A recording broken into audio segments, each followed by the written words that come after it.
Ring road पूर्व चाहिँ dozer लाउने कुरा के हो, हामी त्रसित छौँ भन्ने स्वाभाविक हो।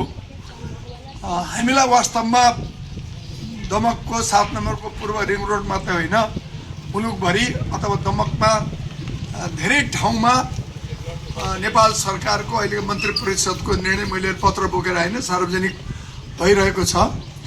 त्यो परिपत्र जिल्ला प्रशासन कार्यालय मार्फत एउटा दुईटा आएको।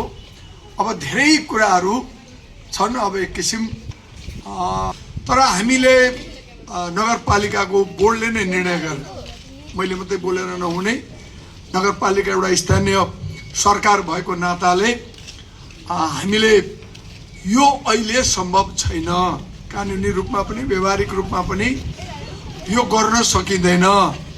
अब यहाँ धेरै प्रकृतिका हिजोका पैनी खोलो, हिजोका 21 सालका बाटो, हिजो बाटो ठुलो थियो, 100 फिटभन्दा बढीको बाटो थियो, हामीले 40 फुटको मापदण्डले बाटो खोल्यौँ, अनि पूर्वतिर दक्षिणतिर 30 फुट, उत्तरतिर 30 फुट भए, हामीले नै मान्छे बसायौँ।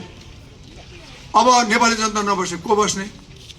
अब 21 सालको नक्सालाई बाटो हिँड्दै गयो भने अहिले यस्ता असङ्ख्य समस्याहरू सिर्जना हुने भएको हुनाले यसलाई व्यवस्थित रूपमा अगाडि बढाउँ। अस्ति मैले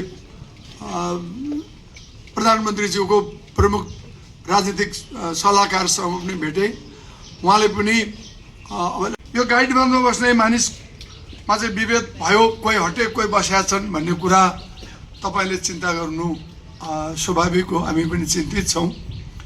0 पोइन्टलाई पहिला त यो रवि चिसापानी बाटोको 0 पोइन्ट भनेर माथि त्यो, त्यसपछि फेरि केही साथीहरूले अलिक तल रवि बस स्ट्यान्ड भनेर अलिक तल ल्याउने प्रयत्न गरेको।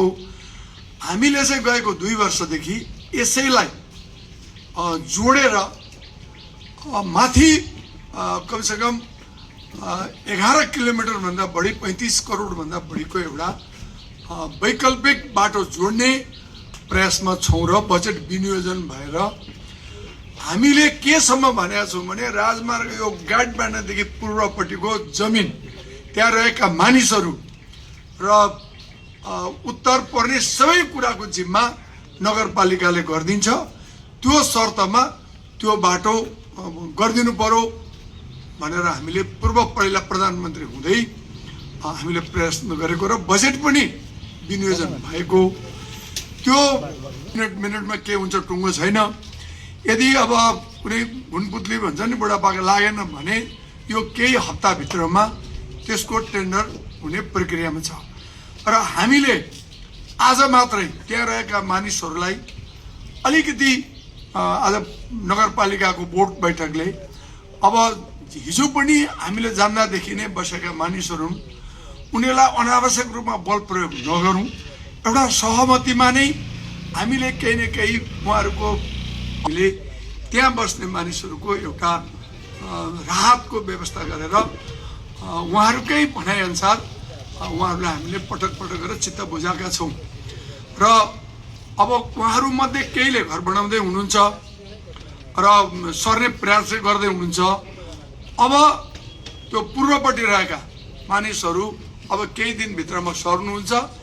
यदि अब केही दिनभित्रमा सर्नु भएन र हाम्रो त्यो योजना तलमाथि पर्ने अवस्था आयो भने हामी कुनै पनि हालतमा कठोर निर्णय गर्न बाध्य हुन्छौँ। त्यसमा काका पाखा कुनै हालतमा गरिँदैन, यहाँहरू ढुक्क रहे हुन्छ।